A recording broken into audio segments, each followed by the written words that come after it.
The wind came down from the north like a judgment, and by the second day of the great blizzard of January in that winter of 1887, there was no light anywhere, no distinction between earth and air, only the white roar of it and the temperature plummeting, degree by degree, into a cold so profound it seemed to enter the bone itself, turning the blood to slush and the breath to ice crystals on the lips. The townspeople of Evanston had burned through their fuel with the desperation of the drowning, had shuttered their windows so tightly that the darkness inside became absolute, had dragged mattresses into kitchens and huddled around dying stoves, while the wind scoured the frame houses like something with teeth and purpose, finding every gap and crack and pouring itself through with the constancy of something alive and malevolent. The schoolteacher's children had stopped crying by the third day, because even crying required warmth they no longer possessed, and their fingers had begun to take on the waxy, alien appearance of frost-bitten flesh. The merchant's wife lay beneath every blanket they owned, shivering still with the kind of shivering that does not stop, that becomes the body's whole language. The doctor sat in his office unable to light his lamp because his fingers would not obey, could no longer grip the match, and the mercury in his thermometer had frozen solid below the lowest marking on the scale. And in the merchant's parlor, where 12 people had crowded, stepping over one another, their breath creating a miasma of condensation that froze on the windows in patterns like the branches of trees growing inward, the preacher stood at the window and watched the white nothing and said nothing at all, because there were no words sufficient to the hour, no invocation of faith that could stand against the primal indifference of a Dakota winter. But there was one place in 50 miles where the air was warm enough to raise a sheen of sweat on human skin, where the temperature held steady at 52 degrees Fahrenheit without fuel, without choice, without anything but the earth itself, and that place was the well shaft 3 miles outside of town, on the abandoned homestead claim, the one that the widow Nessa Calloway had sunk her modest inheritance into during the past 10 months, while Evanston laughed at her, while the merchant calculated his odds, and the schoolteacher made her predictions, and the doctor shook his head, and the preacher questioned her soul. The rope ladder descended into darkness, lit only by the glow of the hearth she had built, constructed with hands that had learned the old crafts from her grandmother in Cork, and the townspeople who had called her mad, called her worse, had wagered in the saloon that she would be dead by December, had made sport of her solitude as though it were a character flaw rather than a choice, were now pressing toward that rope, stepping on one another, begging her for a blanket, a moment near the fire, a bowl of the broth she had simmering in an iron pot that hung from a tripod over the flames. She stood at the lip of the well shaft in her worn wool dress and her mother's shawl, hair still in its low bun, though she had not slept in 30 hours, her face neither pale nor flushed, but showing the exhaustion of the purely alive, and she looked down at their upturned faces, the merchant with his eyes wild and pleading, the schoolteacher who had publicly calculated her death date, the doctor who had predicted madness and disease, the preacher who had questioned her morality from the pulpit, and a dozen others who had spent the autumn making sport of her. And in her soft brown eyes was neither triumph nor pity, but something closer to vindication, the settled knowledge that she had read the world correctly and they had not, and that knowledge rested in her like something earned through preparation and patience and the particular wisdom that comes to those who have already lost everything that matters. The very people who had called her mad now begged her for a blanket and a bowl of soup. But to understand how she came to be the only warm place in 50 miles, you have to go back to the spring she arrived, to the moment when a woman with nothing but a modest inheritance and a dead husband's name stepped off the stage in Evanston and asked after unclaimed homestead land. If you love stories of quiet women who were underestimated until the moment the world needed them, stories of grit, of hearth fires against the cold, of vindication earned not through loudness, but through the patient work of preparation, then take a moment now to subscribe to this channel. We tell one every week, and we'd be honored to have you with us for the next one. Now then, her story begins in the spring of 1886, when Nessa Calloway was a widow of 2 years, and the whole of her life had narrowed to a single question: how does one survive in a world that has already taken everything? She had married James at 21 in Cork, in a small parish church with rain hammering at the windows, with the persistence of something that meant to break them, the stone walls weeping moisture, the air heavy with the smell of candle wax and damp wool. She had loved him with the kind of love that comes to young women who have not yet learned loss, a love that felt like it would sustain any distance or privation. He had been a carpenter, skilled with his hands in a way that bordered on artistry, could shape wood with the same care that a sculptor might shape stone, and he had wanted to go to America with an intensity that amounted to a sickness, talked about it the way other men talk about women or whiskey, with a longing that never slept, that woke him in the dark hours and kept him staring at the ceiling or looking out windows at a landscape he had decided was too small. She had agreed because you agree to the dreams of the men you love, because that is what women did in those days, because the alternative was a kind of slow death of her own possibility. 3 years in Dakota Territory, in a small settlement west of what would become Bismarck, working in a lumber operation in a winter that killed something essential in him, his lungs first, then the rest, as though the cold had found the fractures in him and worked its way through like water seeking cracks in stone. He had lasted through that winter and into spring, had coughed himself to death in May with the window open to the warming air, his breathing becoming a sound like a leather bellows going empty. And she had stood at his grave while the local preacher spoke words that seemed to have nothing to do with the man in the ground, the man she had loved, the man whose ambition had brought her to this place where the earth seemed hostile and the sky too large. The lumber company had paid what they owed, which was not much, and his modest savings had been added to it, the accumulation of 3 years of careful work, and when she settled his affairs, she found herself with $340, which was both a fortune and nothing at all, both a beginning and an ending. She had gone back east to her grandmother's house in Cork, to a place that seemed to her like a memory made solid. The cottage with its stone walls and its low ceilings and its peculiar smell of herbs and earth and time.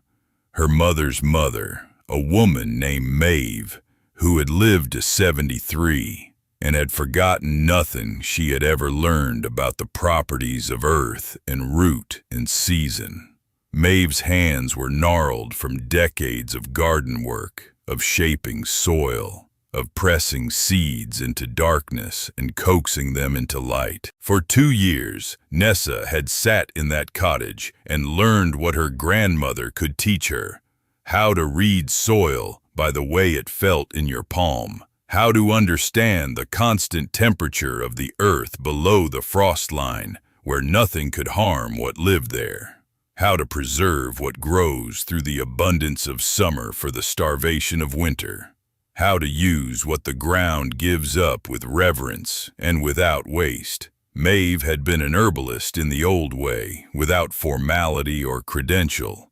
teaching herself through decades of quiet observation, through trial and error, through the accumulated knowledge of generations of women who understood that survival lived in the plants and roots that grew from specific soil. She had taught Nessa which roots would keep a person alive through winter without spoiling, which leaves would bring down a fever and make a body rest, which barks would ease the pain of hunger and cold, which seeds, dried and ground, could prevent the scurvy that came from months without fresh things. She had shown her the garden, which was not large but was orderly and productive, every plant placed with intention, and she had shown her how to harvest with respect,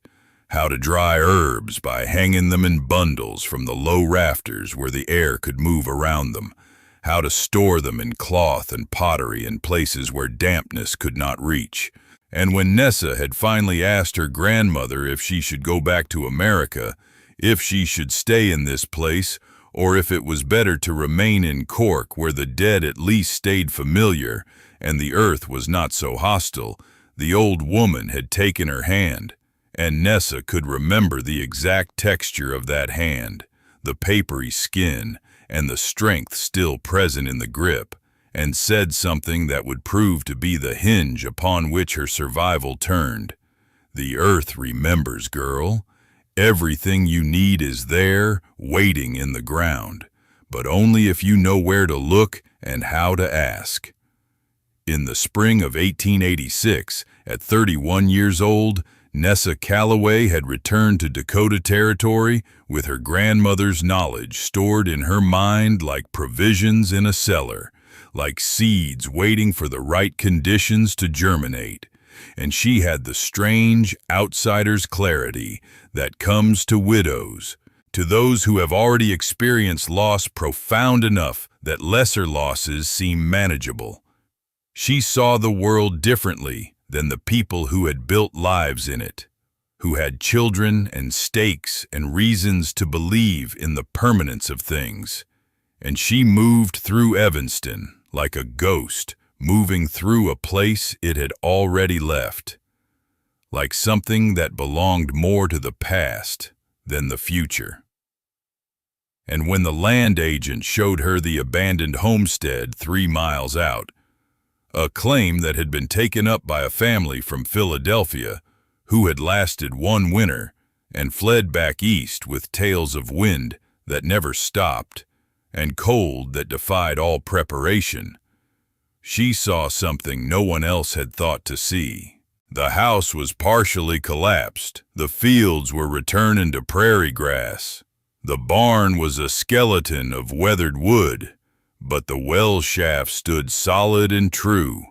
lined with dry stone by someone who had known the old craft, sunk down 28 feet through the layers of earth, passing through the loose soil and the clay and the compressed stone until it reached the point where the ground held its constant temperature regardless of season, regardless of the violence happening above, regardless of the wind and the ice and the fury of a winter that could kill anything that depended on fuel or warmth from the sun. She stood at the lip of that well on an April morning with the spring wind pulling at her hair and her husband's savings in a bank account in town, the morning light illuminating the darkness below. And she thought of her grandmother's hands shaping bread dough in the cottage kitchen, and she thought of the old woman's voice saying that everything was waiting in the ground, and she knew. She bought the claim. 300 acres of nothing much, but the well was true, with the last of her money, using funds she had been saving since James's death, and she hired a man named Ike who wanted work and didn't ask questions, a laborer who had his own reasons for being outside of conventional society. And through the summer they made the well habitable, working with a care that seemed to surprise Ike, as though he had expected the widow to be a romantic rather than a pragmatist. First, she had him clear the shaft of the debris of years, hauling up buckets of loose stone and silt and the accumulated rot of abandonment until the floor was level and clean and solid, the work going methodically through the heat of June and July. Then she had him build a platform 3 feet above the lowest level, constructed of good timber from a mill in town that she had selected personally, wood that was straight and true and would not warp in the temperature changes of the earth. On that platform they built a hearth of salvaged brick taken from the collapsed house, brick that had been fired in a kiln decades before and had absorbed all the heat that could ever be asked of it, and they constructed a chimney that rose through the ceiling of stone and extended above ground so the smoke would draw properly and the heat would stay contained below rather than escaping uselessly to the sky. They lined the interior walls of the shaft with wood panels for insulation and for aesthetics, because Nessa believed, and she said this to Ike one afternoon in July when he had expressed skepticism about the extra work, that beauty and survival were not separable things, that the human spirit needed something other than function to endure, that a person could not survive in a place that was merely functional, that the soul required beauty the way the body required food. They built a sleeping platform with storage beneath it, and a larger storage platform on the far side where the temperature would be coldest and where provisions could be kept without concern for spoiling. And Nessa had Ike fetch water from town to help her understand the quality of the well water that seeped up from below, tasting it, testing it against the town water, finding it to be cold and clean and possessed of a purity that would not spoil in storage, that would remain fresh through months of confinement, that would be safe to drink when the world above was locked in ice and there was no other source. All of this happened under the scrutiny of Evanston, and by July the mockery had begun in earnest, had hardened into something almost ritualistic. The merchant, whose name was Garrett, had seen her ordering supplies, flour and salt, dried goods and hardware, and had made a joke of it at the saloon with the men who gathered there in the evenings, saying the widow Calloway was playing at being a mole, that she'd be back in town by August on her knees begging for work as a laundress, that her inheritance had made her foolish, that she was the kind of woman who gave widows a bad name with her pretensions. He had done this in a voice loud enough for his words to travel, had done it repeatedly, had even begun keeping a ledger of her purchases and calculating aloud how much money she was wasting on her hole in the ground. The school teacher, Miss Adelaide Thorne, a sharp-faced woman of 40 who had never married and took her bitterness out on the children in the schoolhouse,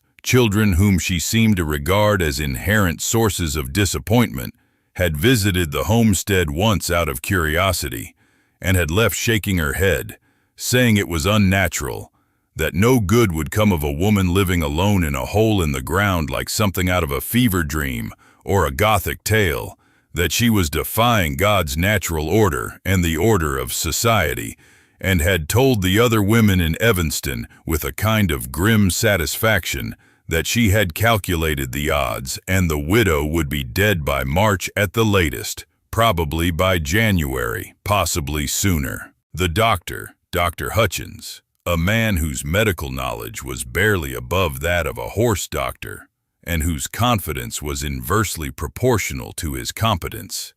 had called it the suicide of someone too cowardly to do it directly, that the cold would claim her before November, that the isolation would drive her mad long before the cold had a chance to end things, that he would probably have to sign a death certificate noting dementia rather than freezing. And the preacher, Brother Thomas, a man given to elaborate sermons and elaborate judgments, had questioned whether it was a woman's place to live alone, whether she was running from the world or running towards something unholy, had begun to hint in his sermons about the wages of pride and the dangers of turning away from community, had spoken to her directly once in the street about whether she had consulted God before making such a decision, and had seemed genuinely affronted when she had simply said, "I have consulted myself, which I believe God provided me to consult." Nessa had listened to all of this with the kind of patience that comes from grief, from understanding that you have already lost everything that matters, and therefore, what others think cannot truly harm you, could not reach you in the place where you had already retreated. Through July and August, she worked on the provisions with a methodical intensity that was almost meditative. She had Ike drive her to farms and settlements within 50 miles, and she bartered and bought what she needed with careful attention to value and keeping quality. Dried apples from an orchard near the river, dried plums from a woman who had a tree that bore abundantly, dried beans in various types, navy beans and kidney beans and the small black beans that cooked quickly, 20 pounds, 30 pounds, 40 pounds, filling wooden crates that she had stacked on the storage platform and labeled with neat handwriting. She bought flour by the sack and salt by the barrel, understanding that salt preserved and that flour was the base of survival. She bought lard and preserved butter in sealed jars, expensive acquisitions, but necessary for the calories they provided. She bought honey to preserve against scurvy, understanding from her grandmother's teaching that fresh things were necessary even in the depths of winter. She had Ike build shelves into the stone walls, anchoring them with iron brackets salvaged from the collapsed house, and she filled those shelves with bottles and bundles of the herbal preparations her grandmother had taught her to make. Sage and thyme, dried for tea and for preventing infection, willow bark for pain and fever, ginger root for nausea and cold, chamomile for sleep and nerves, tinctures of various herbs and alcohol that she had prepared in her landlady's kitchen in town, drawing curious and disapproving looks from the woman. She had taken seeds, vegetable seeds, herb seeds, flowers that could be eaten from her grandmother's garden in Cork, carrying them in a sealed box across the ocean, and she had started seedlings in the warmth of the well shaft during the early spring and brought them out to a small garden she had planted just above ground level, cleared and prepared with Ike's labor. And though the growing season was pitifully short, a matter of weeks, she had coaxed up lettuce and turnips and onions and the herbs that had been her grandmother's stock, basil and parsley and dill. These she had dried with meticulous care, hanging them in bundles from the wood panels of her well shaft, storing them in cloth and sealed jars with the careful attention of someone who understood that no part of what the earth gives up should be wasted, that each plant represented a piece of her grandmother's knowledge made manifest in the world. By September, when the nights began to cool in earnest and the prairie grass began to dry, she had made another discovery through careful observation and patient testing. The well shaft, with its hearth burning, became the warmest place for miles because the earth itself, that constant temperature of 48-50 degrees at the depth of 28 feet, was a furnace that needed very little fuel to maintain when the space was properly insulated and sealed. A careful fire, tended with attention and understanding of how air moved and how heat transferred, would heat the stone, and the earth would hold that heat like a hand holds warmth, and the enclosed space would become something like paradise, something like an answered prayer. In a Dakota winter when the world above was locked in ice and wind, and the temperature could drop to 50, 60, 70 degrees below zero, she tested this through October with mathematical precision, keeping the fire minimal, watching how the temperature held, noting observations in a journal she kept, understanding the mechanics of her survival not as magic, but as science learned from her grandmother. By the time the first real snow came in November, she understood the mathematics of survival as well as one person could. With one fire a day, burning carefully for 3 hours in the morning and 3 hours in the evening, maintaining the right draft through her chimney so the heat was forced to warm the stone before escaping, she could keep the shaft at 52 degrees Fahrenheit indefinitely, could maintain this temperature through the longest winter. She had the supplies to feed herself for 4 months of complete isolation, flour enough for bread, beans enough for soup, dried fruit and honey enough for essential nutrients. She had water from the seepage that seeped constantly from the earth below. She had her grandmother's knowledge about preventing disease and treating illness, had the herbs to back that knowledge up. She had books, which she had carried with her from Cork, poetry to feed the mind, some novels to occupy the long evenings, a manual about agriculture, and the properties of soil that she consulted like scripture. And she had time, which was perhaps the greatest luxury of all, time to sit by her fire and wait for winter to do what it would do, time to exist without the constant pressure of proving herself to people who had already decided who she was. The mockery from Evanston intensified as the cold came on,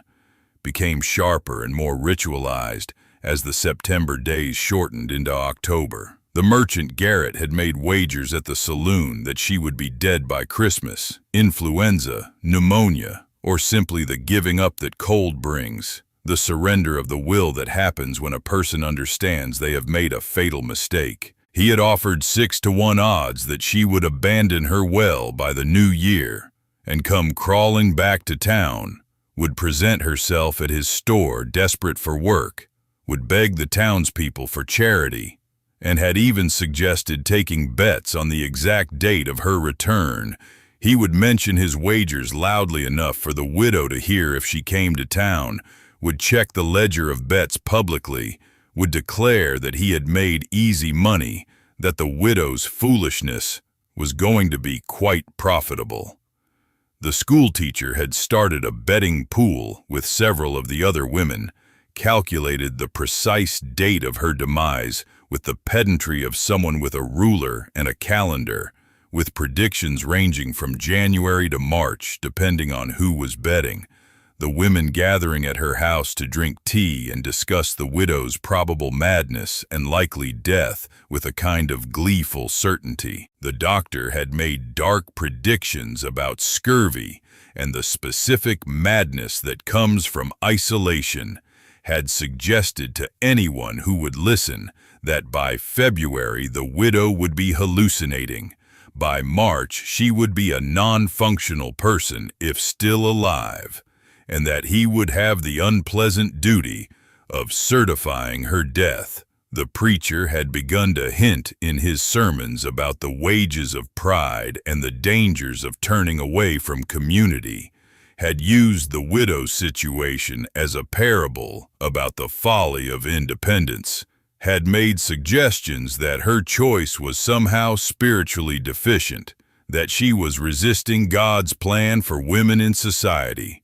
To all of this, Nessa had said nothing. She had watched them from her position outside their social circle, knowing something they could not yet know, the way an animal knows where shelter is, and how to read the land, and how to wait for the thing that is coming. In November, when the first real blizzard came, it lasted 3 days and dropped 18 inches of snow, and the wind was relentless enough to pile the snow into drifts that reached the second-story windows of some houses. Evanston huddled, burned extra fuel in response to the cold, and worried about what lay ahead. Nessa sat by her warm hearth, reading a book, her fingers still warm enough to turn the pages, and noted in the journal she kept that the outside temperature had dropped to 12 below, and the interior of the well shaft had remained at precisely 52 degrees, a variation of less than 2 degrees, the earth holding its warmth the way she had calculated it would. In December, when a second blizzard came, more vicious than the first, lasting 4 days and dropping 2 feet of snow. The school teacher had a child taken ill with fever, a girl of 8 whose fever had climbed alarmingly in the cold house, and the doctor had nothing useful to give her, no knowledge beyond bloodletting and prayers. Nessa, emerging from her well shaft for the first time in weeks to visit the settlement, had brought with her a bottle of the willow bark tea her grandmother had taught her to make. Brewed from the bark she had dried herself, and the child had recovered within 3 days, the fever breaking and leaving only weakness behind. She left the bottle without explanation and said nothing about the mockery that had been made of her, and the schoolteacher, finding herself alive and grateful despite her own words about the widow's madness, had said nothing either, though her eyes had shifted when she encountered Nessa on the street afterward, and there had been something in that shift that might have been shame. But the real test was still coming,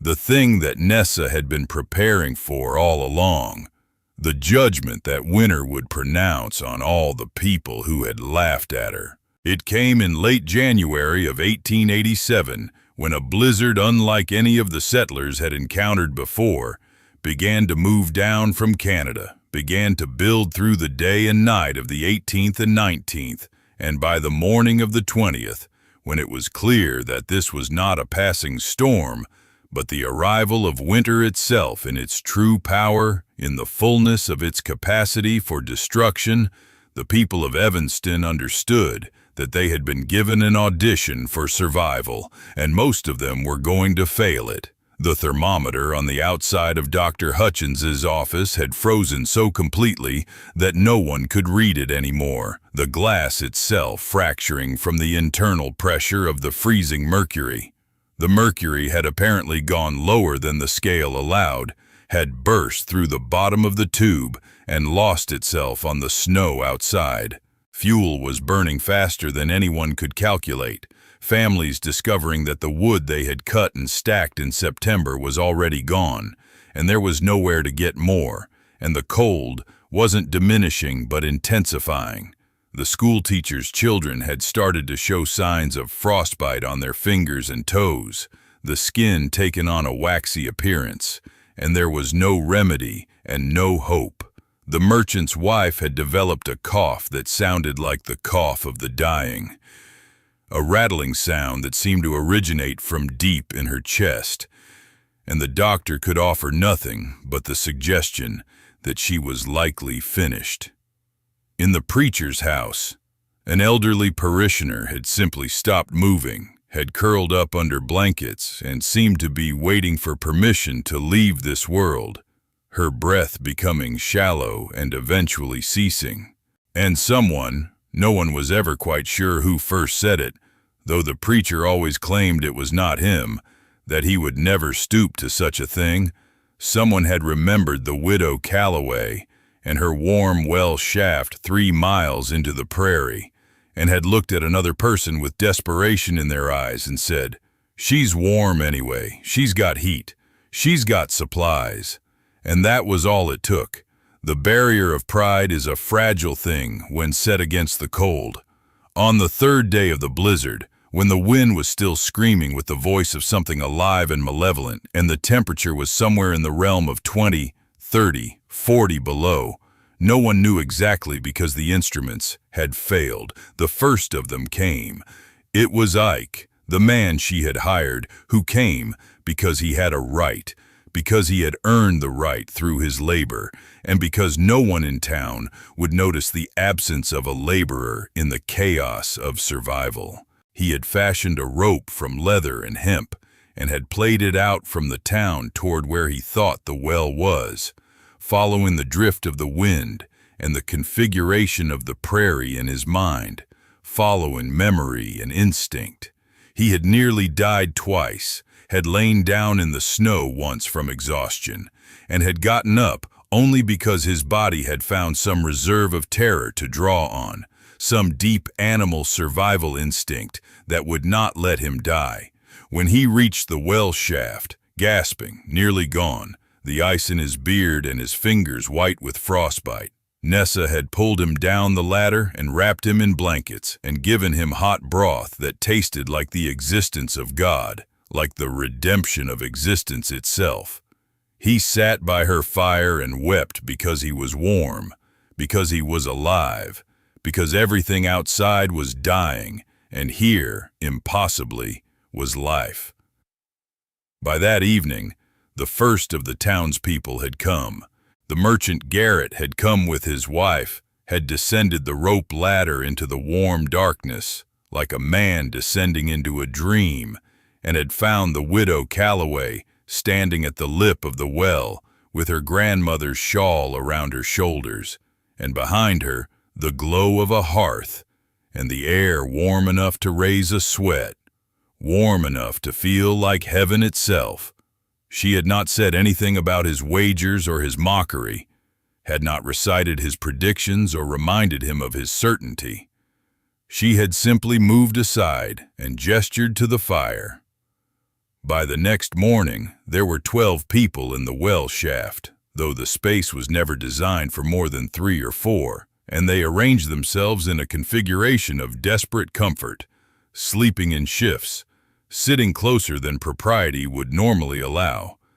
Their bodies a kind of living insulation for one another. They fed themselves from the stores that the widow Calloway had prepared with a care that now seemed the work of a prophet who had foreseen this moment and prepared for it.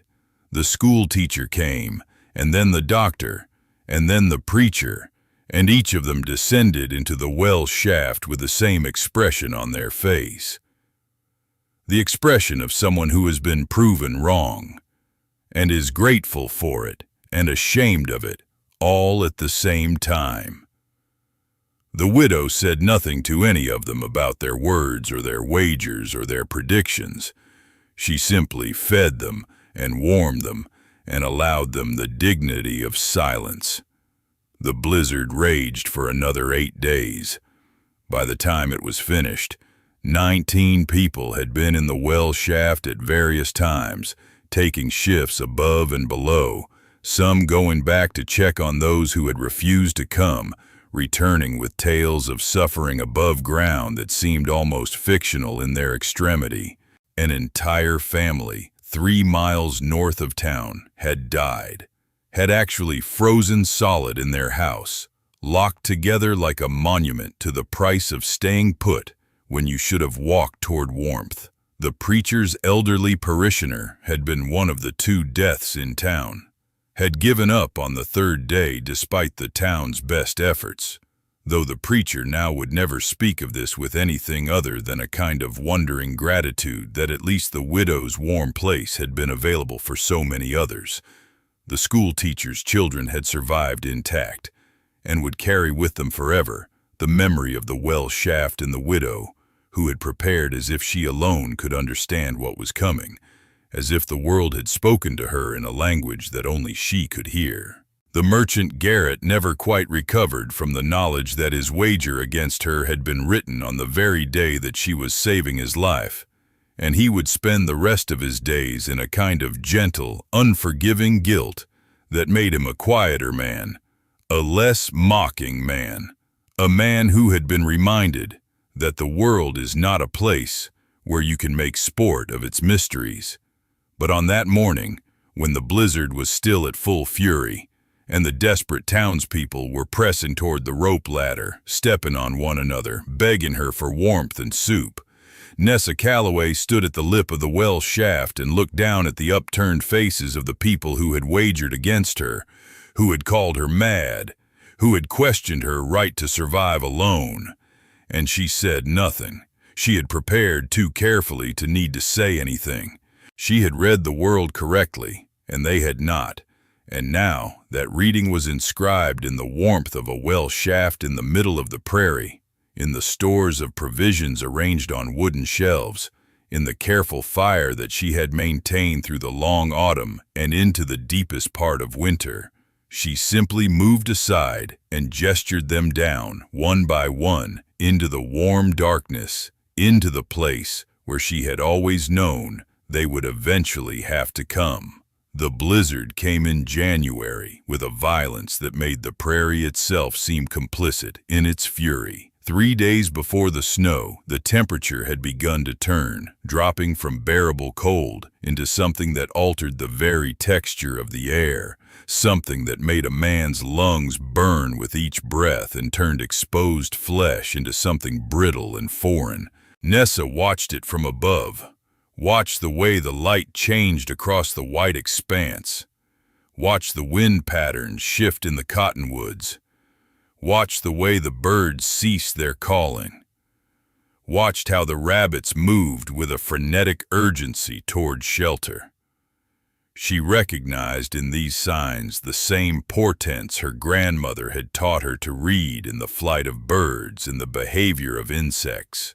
the same subtle warnings that had been passed down through generations of women who had learned to speak the language of the land. Her grandmother had sat with her in the cottage kitchen in County Cork, hands rough from work, pointing out the window at the way the sparrows clustered before a storm, the way the air took on a particular quality of waiting, the way even the grass seemed to bow in anticipation. Those lessons had been dismissed by every person in Evanston as the superstitions of an old country woman, but Nessa carried them in her bones. In the instinctive way her body read the messages the weather offered if one had learned to listen.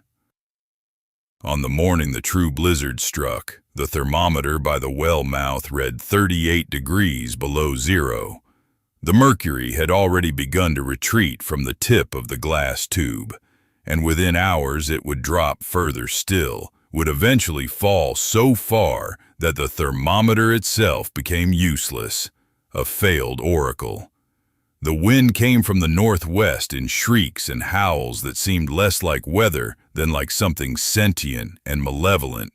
herding great walls of snow across the prairie in waves, burying the paths between houses, obliterating the roads, making Evanston itself disappear into a whiteness so complete and all-consuming that a man could stand at the edge of his own property and see nothing but blank expanse. The quality of the cold itself was different from the cold of autumn or early winter, a cold that seemed to possess weight and substance, that pressed against the skin like a living thing, that made breathing an act of will and concentration.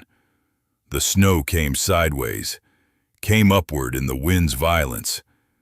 came in such profusion that within hours the town was unrecognizable, transformed into a place of smooth white dunes and obliterated landmarks. The falling snow stung any exposed skin with the burn of 10,000 needles, and the wind carried with it the crystalline scream of friction against stone and wood, the sound of cold becoming audible, becoming something that could be heard as well as felt. The snow itself changed character as the hours passed, first wet and heavy, then granular and driven, finally becoming something finer than powder, almost smoke-like, penetrating through every gap and crevice. The town had seen storms before, but not like this. Not like what came in those 3 weeks of January and into February, a storm that seemed to have no ending, that renewed itself with fresh fury each morning, that killed cattle in their pastures and cost the lives of 2 men foolish enough to venture out searching for shelter that could not be found. Their frozen bodies were discovered only when the snow retreated, stiff and dreadful, monuments to the blizzard's indifference, their faces locked in expressions of agony that no amount of burial or prayer could soften. The wind's howl became something more than a sound. It became a presence, a malevolent entity that pressed against the walls of every structure, that found its way through gaps in chinking and loosened boards, that turned the wind itself into a weapon with the sharpness of broken glass. Down in the well, Nessa could hear the winds howling above her head, a distant muffled scream, but it seemed to belong to another world entirely. The sound came muted through the stone in the distance, a reminder of the fury above but not a threat to the sanctuary below. Here there was only steady warmth, the mineral smell of deep earth, a smell like wet stone, like the memory of ancient seas that had covered this land. The subtle and constant thrumming of heat rising from the depths. Heat that had no source and needed no source because it was simply the earth's own temperature, stable and eternal. The walls were cool to the touch, but held a deeper warmth beneath their surface, a warmth that would sustain her through even the worst that winter could offer. She had tested this well with her hands in late autumn, had descended and ascended 100 times, learning the precise point where the temperature began to rise, learning to map the shaft with her fingertips and her muscle memory. The gentle glow from her fire illuminated the softly lit walls of stone that had been chosen and fitted by human hands decades before she was born, that had sheltered human life and human love, and would shelter it still.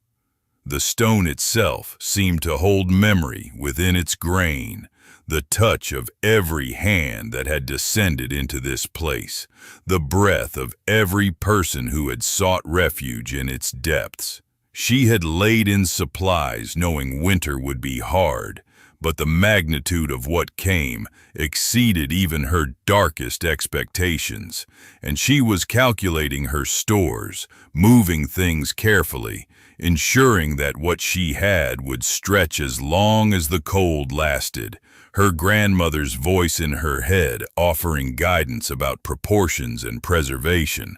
about how much flour a person truly needed, about how dried goods could be stretched with water and heat and time. She was arranging her stores when the rope jerked with a violence that made her start, a desperate, insistent yanking that spoke of human panic and human cold. Someone at the top of the well, someone desperate, someone on the very edge of death. She secured the rope to the iron ring and climbed, her hands remembering the rhythm of the rungs, pulling herself up through the shaft and out into a world that seemed to have transformed into something other than the prairie she knew. The snow was not falling so much as being driven horizontally in sheets so thick that she could barely make out the form of the man at the well mouth, a hunched figure wrapped in blankets and burlap, frost hanging from his mustache in icicles, the length of her finger. His fingers already showing the chalky white of frostbite beginning its work.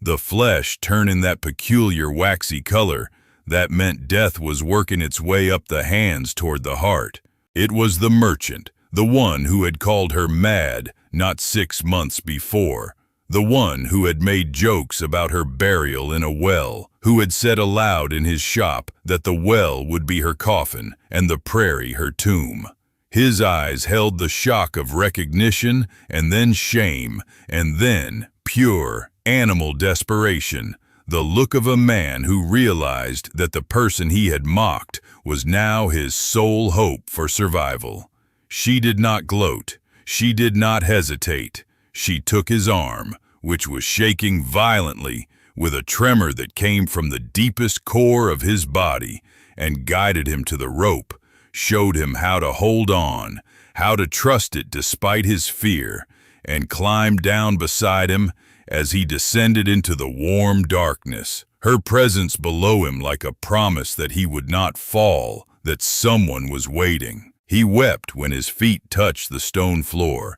great gasping sobs that seemed torn from somewhere deep in his chest, his whole frame shaking with emotion and cold, and the shock of warmth returning to his extremities, and he sank to his knees by her hearth and held his hands toward the warmth as though it were the last source of heat in a frozen universe. The feeling began to return to his fingers almost immediately, a pins and needles sensation that turned into pain, the pain of tissue reviving after being nearly destroyed, and he did not cry out but bore it with clenched teeth. She gave him a blanket, gave him hot broth, thick with barley and the last of her dried meat, watched as the trembling in his limbs slowly ceased, as color returned to his face, as the white frost began to melt from his mustache and run down his cheeks like tears. She said nothing about the things he had said,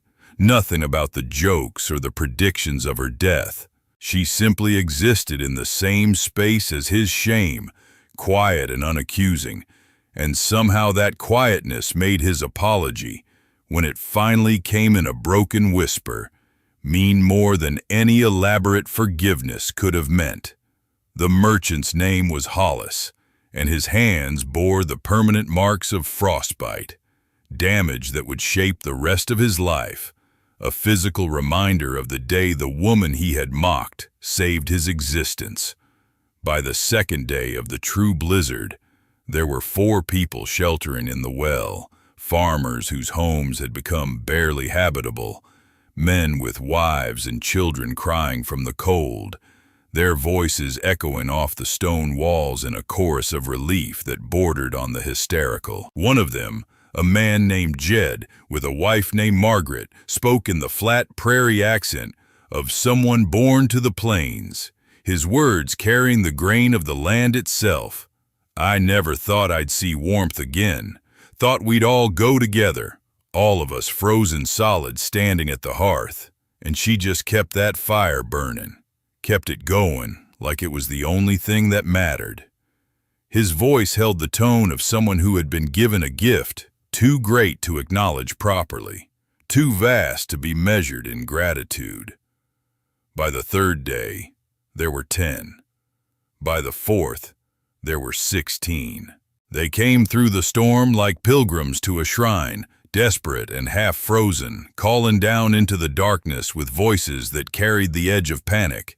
and she guided each of them down, speaking calm words as they descended into the warmth, each one arriving with shock at the discovery of warmth in a world that had become pure cold, at the existence of a place that stood apart from the town's suffering, that had been prepared in advance by someone they had mocked and dismissed. Each person descended expecting the darkness of a grave, and found instead the glow of a carefully tended fire, found warmth that seemed miraculous, found Nessa's face in that light, watching them with a calm certainty that asked nothing of them except that they continue to live. The schoolteacher came with her 2 children on the 3rd day, having realized after one night of huddling by an inadequate fireplace that her house would not stand against what was coming, that the cold would seep through every crack and crevice and eventually claim her children despite her best efforts to keep them warm. She was named Clara Hartwell, and she had taught in the town for 5 years, had been among those who had listened to the jokes about the strange woman in the well without speaking in her defense. She descended into the well with her children wrapped in blankets she had torn up for extra layers, their small faces blue with cold, their fingers and toes showing signs of beginning frostbite, their lips pale and nearly bloodless. She wept when she felt the warmth, wept with the terrible relief of a mother who has faced the possibility of her children's death and been delivered from it. When she saw the fire, when she felt the warmth on her skin, she sank to her knees and held her children against her, her whole body shaken with a gratitude that transcended words. The doctor arrived on the 4th day, his medical bag still clutched in his hand, his certainty about the weakness of the human body against nature's indifference shaken by the proximity of his own death.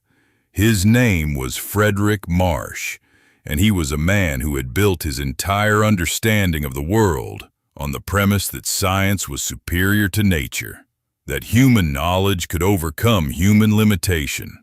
He had published articles. He had been respected back east, had had students.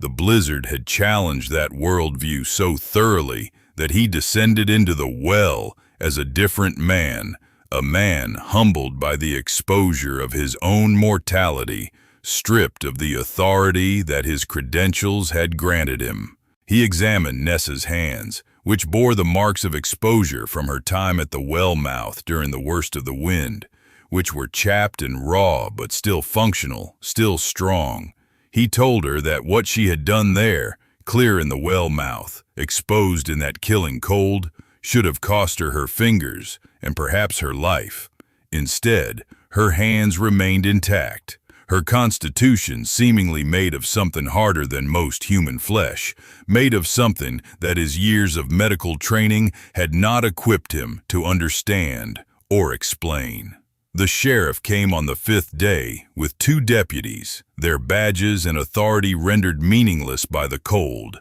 by the realization that they could not arrest the storm or charge it with crimes, that their role as keepers of order had become irrelevant in the face of nature's absolute indifference. Their leader, a man called Garrett, spoke in the flat tone of someone whose certainties had been stripped away. A woman preparing for something we all said was madness. A woman building in secret while we laughed. And now she's kept us living when we should be lying out there frozen solid. A rancher whose name was Matthew Kovac, who had been caught in the open country when the blizzard's full fury descended, who had ridden his horse in circles until the animal collapsed beneath him, fallen to its knees in the snow and refusing to rise no matter how he cursed or struck it. He was forced to leave the horse and stumble through the snow toward the only light he could remember in this corner of the territory, the light from above the well, that small glow that had seemed impossible to reach until suddenly it was there, and the rope was in his hands, and warmth was waiting below. He spoke little, but his eyes never left her, watching her with the intensity of a man who understood he was alive only because another had chosen to be mad when wisdom would have said otherwise. 3 families from the edges of town came in fragments, arriving over the course of 2 days, some supporting injured members, all of them carrying the look of people who had used every ounce of their remaining strength to reach this place. An old woman named Constance, whose daughter had carried her down the rope ladder because she could no longer climb, spoke in the querulous voice of age that had seen much hardship. "I've survived 3 wars and the death of 6 children, and I never thought I would owe my life to a well and a woman the town called mad. The world turns strange when pride stops mattering." A circuit preacher who had been trapped between churches, caught in the open country when the blizzard's full fury descended, arrived with a prayer on his lips and a transformation in his soul. He had mocked her too, had said from the pulpit that a woman who chose to live alone in a well was rejecting God's order, was choosing isolation and madness over the fellowship of a Christian community. Now he descended into warmth and light and the evidence of her preparation, and he understood that he had been wrong about what was holy and what was not. He wept openly, not from cold, but from the force of his own error laid bare before him, and when he spoke, his voice carried the weight of humbled certainty. "I condemned what I did not understand, called profane what was sacred. Her hands are the hands of God working through the earth, and I was blind." A young couple, newly married, their names Thomas and Eleanor, descended together, Eleanor trembling so violently that her new husband held her upright, speaking in urgent, fractured words. "She's dying, she's freezing, we won't make it to morning." And when Eleanor felt the warmth, she looked at Nessa with eyes that held the shock of resurrection, of a death sentence suddenly commuted. "I thought I would never see spring," she whispered, and her husband held her tighter, understanding that his wife had been returned to him by the will of a stranger, by the preparation of a woman the town had deemed unfit for human company. A merchant's wife named Sarah, who had been alone with 3 children while her husband was away dealing with stock losses at the southern ranches, spoke in the trembling voice of a woman on the edge of breaking. I would have let them burn the furniture, burn everything, just to keep my babies warm. And now she's given me warmth without asking anything, without even looking at me, to see if I was worth saving.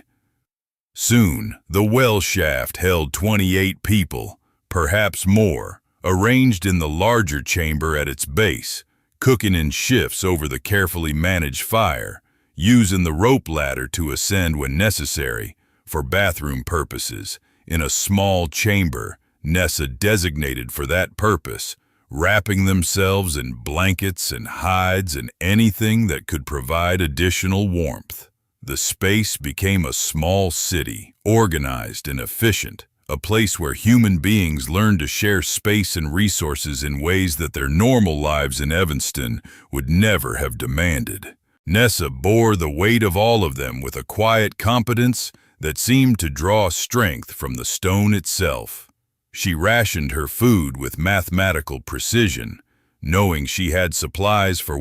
6 months, or for 15 people for 2 weeks,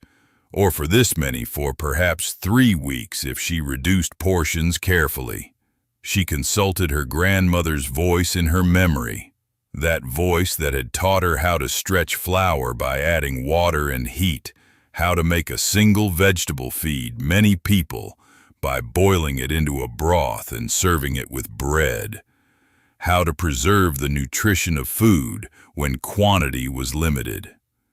Every loaf of bread was divided into careful portions, measured against a standard her hands remembered from years of watching her grandmother's work in the kitchen in County Cork, a woman who had fed whole families on what would have seemed to these Americans like nothing at all. Every vegetable from her root cellar was calculated, portioned out with the precision of someone who understood that waste meant death, that every carrot and turnip had been grown and preserved for this moment, that the work of the previous autumn was now being transformed into the only currency that mattered, human survival. She made broths that stretched the meat further, boiling bones that others would have discarded until the marrow gave up its richness to the hot water, used every scrap of dried herb and preserved fruit with the same precision her grandmother had taught her to employ when resources were scarce.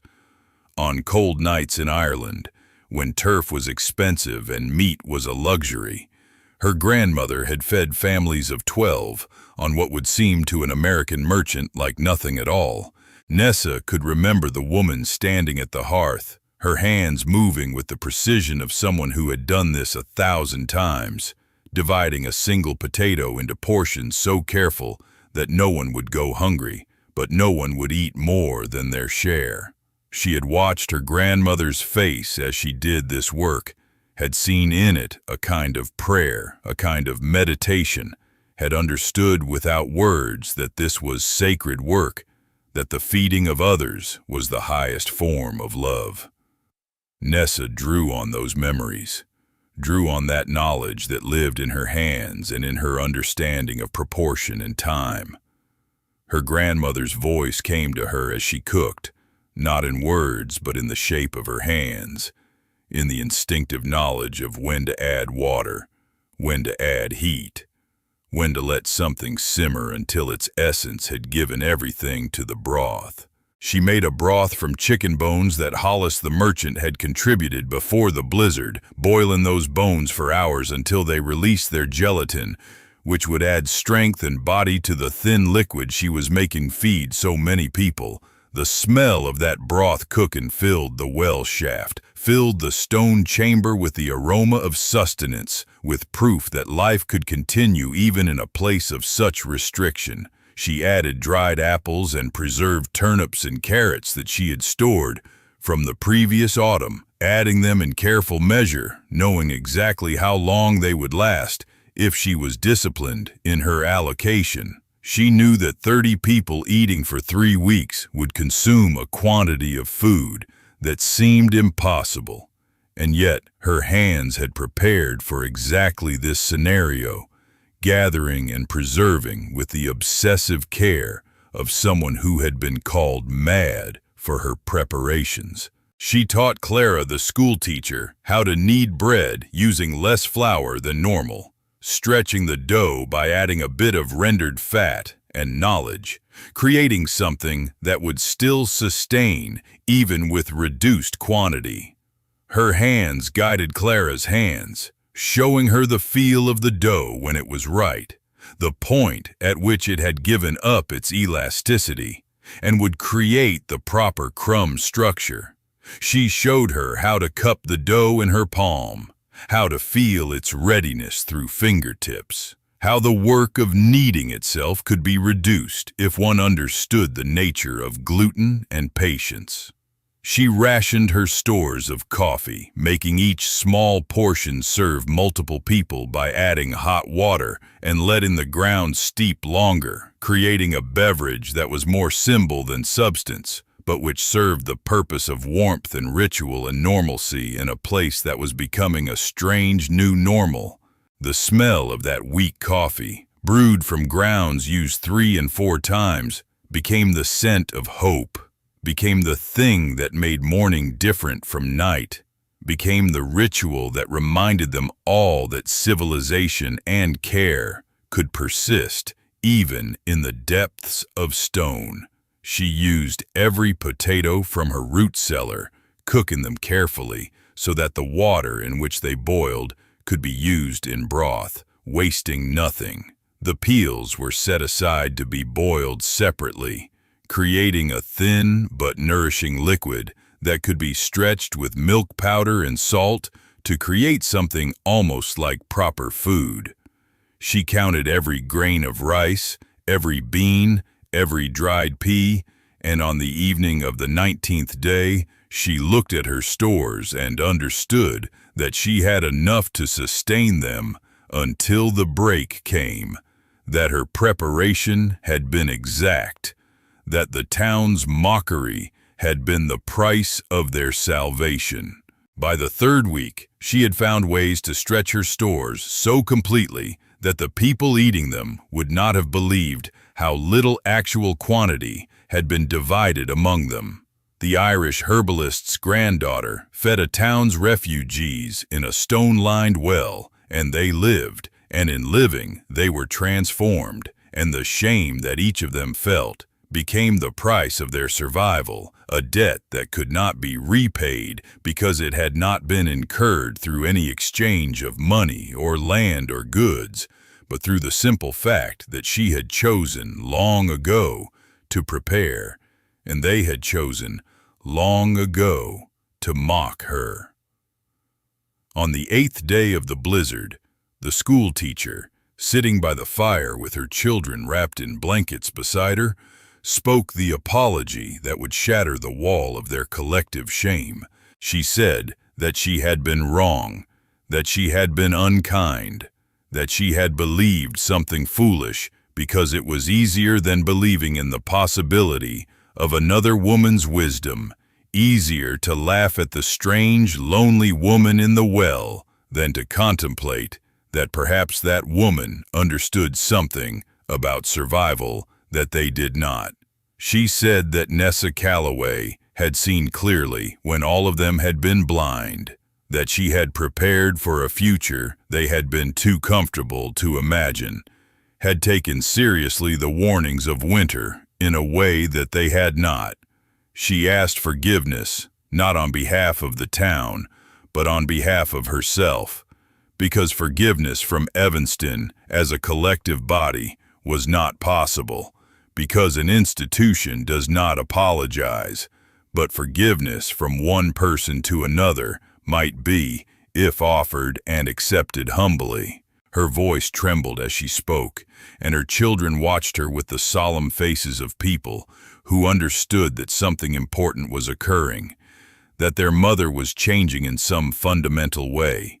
The doctor, hearing this, spoke as well, his voice quiet and measured, saying that he had been trained to believe, that he knew the limits of human endurance,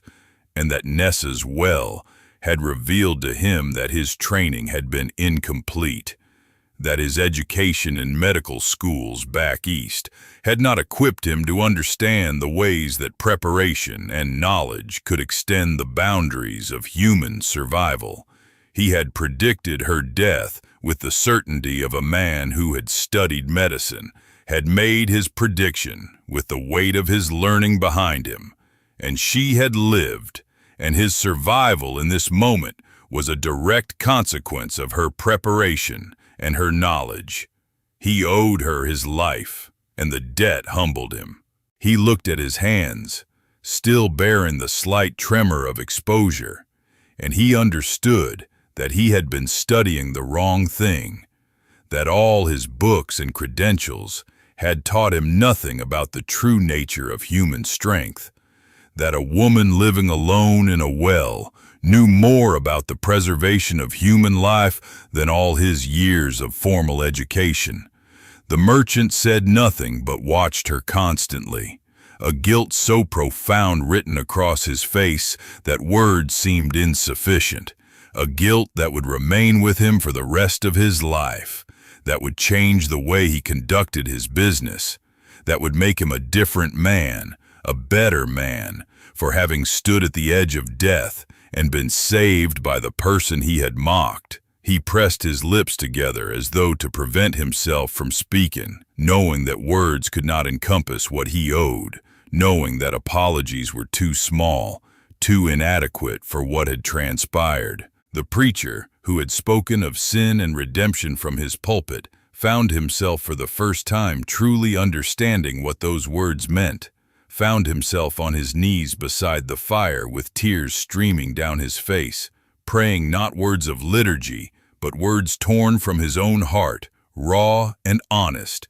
thanking something larger than himself for the mercy he had been shown. The old woman, Constance, reached out and touched Nessa's arm, her ancient hand trembling slightly, and she said, "I've lived through things that would break most people, and I've never seen anything braver than a woman preparing alone while everyone mocked her. You've shown us what strength really looks like." No one tried to offer payment or land or horses or any of the things that men offered when they felt they had received a great service. They simply lived and ate and were warm, and the shame of their previous cruelty to this woman hung in the well shaft like a presence almost tangible, almost holy in its weight. The young couple, Eleanor and Thomas, lay close together, Eleanor's head on her husband's chest, and she spoke in the darkness where Nessa would not hear. "I want to remember this moment forever, want to remember that she saved my life and I did nothing to deserve it. Want to live differently because of it." And Thomas held her tighter, understanding that his wife had been given a second chance at her life, that the woman in the well had made it possible. On the 16th night of the blizzard, the wind reached a pitch that seemed to carry with it the sound of breaking things, the sound of structures giving way, the sound of the world itself fracturing under the strain of its own cold. The wind's howl became almost musical in its intensity, a high keening note that seemed to oscillate with the extremes of temperature and velocity, that made the teeth ache just to hear it. The second storm began to intensify, a renewal of the blizzard's fury that made the first weeks seem like a prelude, like the opening movement of a symphony being repeated with greater force and volume. The temperature began to drop again after it had seemed to stabilize, dropping to levels that seemed impossible to sustain, that made the air itself feel hostile to life. Nessa realized that snow had begun to accumulate at the well mouth, that the opening that had served as her window and her connection to the above-ground world was beginning to close, that within hours the opening would be sealed, and the people below would have only the darkness and the fire and each other. She rose from her place by the fire without explanation and climbed the rope ladder into the darkness above, her grandmother's voice in her ears, telling her what she must do, showing her the way through memory. The voice was not audible, but was present in the set of her shoulders, in the certainty of her movements, in the knowledge that lived in her bones.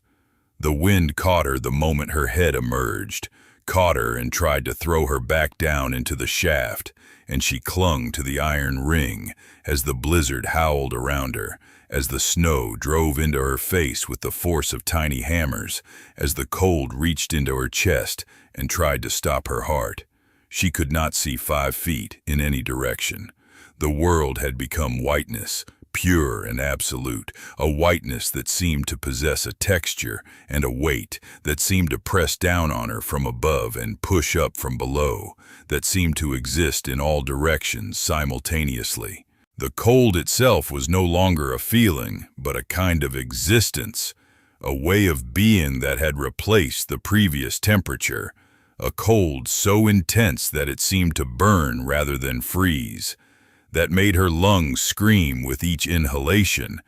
that made her eyes water so that the tears froze on her cheeks almost before they fell, but her hands knew what to do. Her grandmother's voice was in her head, not audible but present, the way memory sometimes speaks to us in moments of extremity, the voice of an old woman in a stone cottage in County Cork, teaching her granddaughter about survival and preparation and the necessity of returning again and again to the place of danger to ensure that the shelter could be reached. The shovel was where she kept it, buried under snow but retrievable, and her hands found it through the whiteness. She dug out the well mouth with motions that were mechanical and certain, not thinking, simply doing. Her body moving through the motions it had practiced 1,000 times in imagination, pushing snow away from the opening,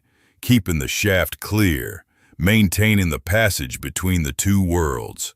Her fingers went numb. Her breath came in gasps that burned her lungs, burned with a cold that was almost as painful as heat. The wind tried to tear her from the iron ring again and again, and each time she held on. Each time she returned to her work, her grandmother's voice pushing her forward, refusing to allow her to surrender. The voice came in images more than words. The image of her grandmother's hands dividing food with mathematical precision.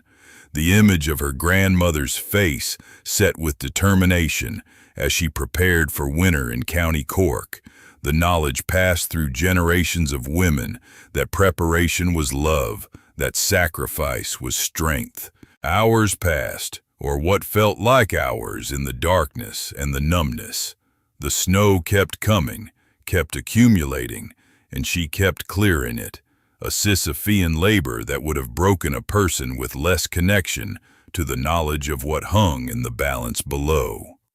Snow clung to her eyelashes, froze the fabric of her dress to her skin, filled the crevices between her fingers and the shovel handle. She could feel her consciousness beginning to slip at the edges, could feel her body's protest against this punishment, could feel the cold beginning to do the work of death. But she pushed forward, pushed the shovel again and again, clearing the well mouth over and over, each sweep of the shovel a small act of defiance against the blizzard's fury. When she could do no more, when her hands had lost the last of their feeling and her eyes could no longer see through the sleet that had frozen on her face, when her body was beginning to fail despite her will's refusal to fail, she descended again into the warmth, into the light, into the space where 30 people were waiting for her return, their faces turned toward her in anxiety and gratitude that needed no words to be expressed. They wrapped her in blankets and held her hands in theirs, trying to restore feeling and warmth, and she told them what she had done and what would need to be done again, and they understood that this woman had stood between them and the closing of the only door that led back to the world above, and she had held that door open through force of will and knowledge and the inheritance of her grandmother's strength. The young rancher Matthew spoke first, his voice thick with emotion. "You went back out there. You went back into that killing wind when you could have stayed warm. You chose to clear that opening when no one would have blamed you for sealing us in. And he understood in that moment that she had made a choice that transcended any ordinary understanding of sacrifice, that she had weighed the lives of 30 people against her own comfort and had found the calculation so simple that it required no conscious thought. If this story has touched you, if you found warmth in it, the way her neighbors found warmth at her hearth, please subscribe and share it with someone who needs a reminder that quiet strength outlasts every loud cruelty. It would mean the world to us. And now,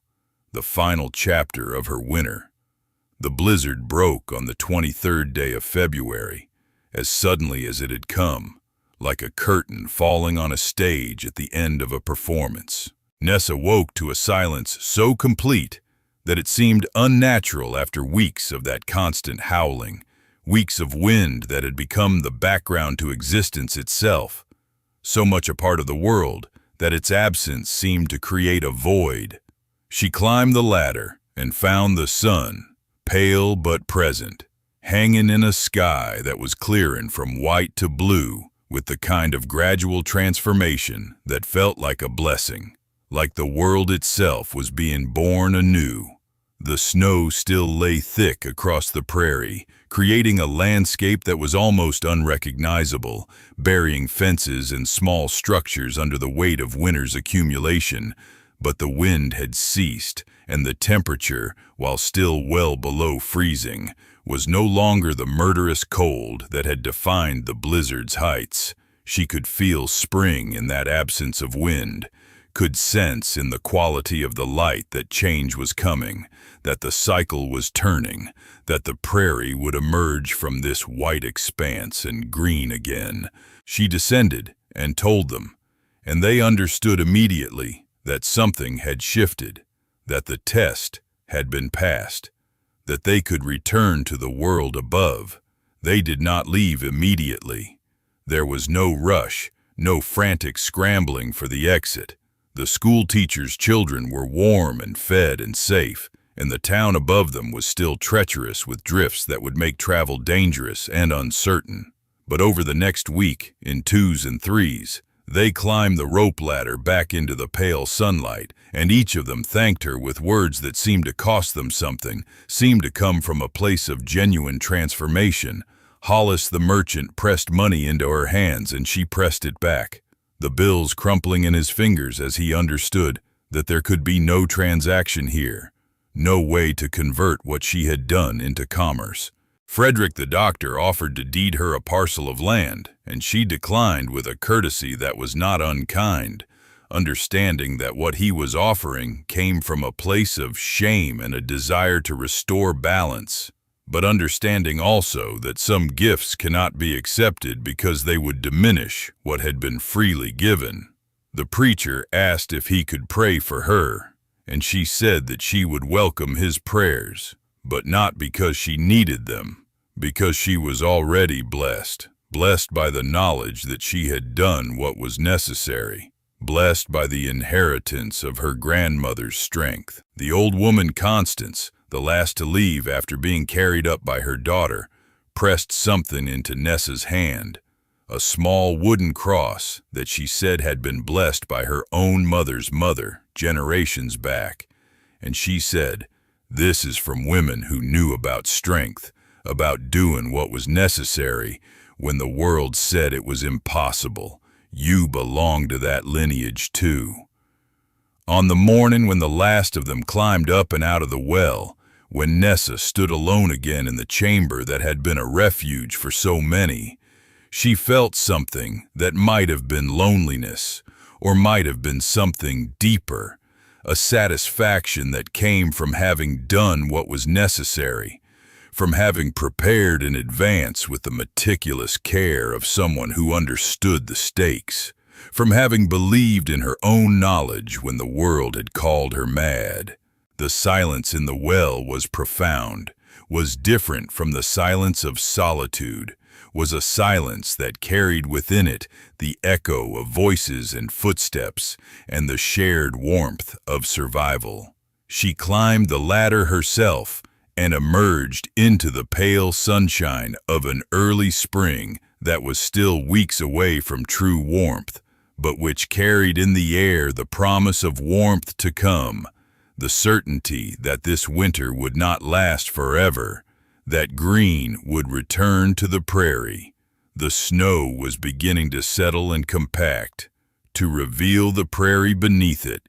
to show signs of the life that slept beneath the white expanse.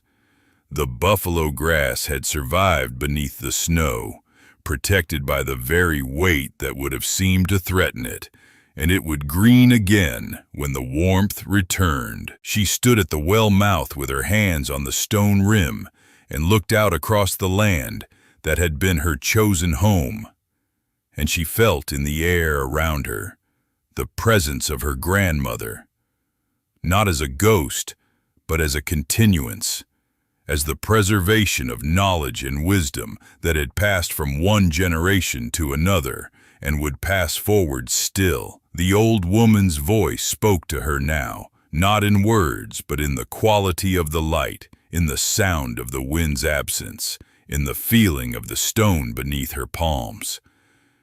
She heard her grandmother say, not with sound, but with the certainty of memory, that strength was not about loudness or dominion. That strength was about knowing what mattered and being willing to do the work that no one else would do, about standing alone when standing alone was necessary, about preparing in secret for the day when the world would have no choice but to recognize what it had refused to see. The voice was no longer needed now, was no longer a constant companion in Nessa's head, but she was present in Nessa's hands and in her understanding, present in the way she looked at the prairie and understood its language, present in the memory of survival. The old woman's final gift had been this, the knowledge that preparation is love, that sacrifice is strength, that the quiet work done in solitude could sustain multitudes when the time came.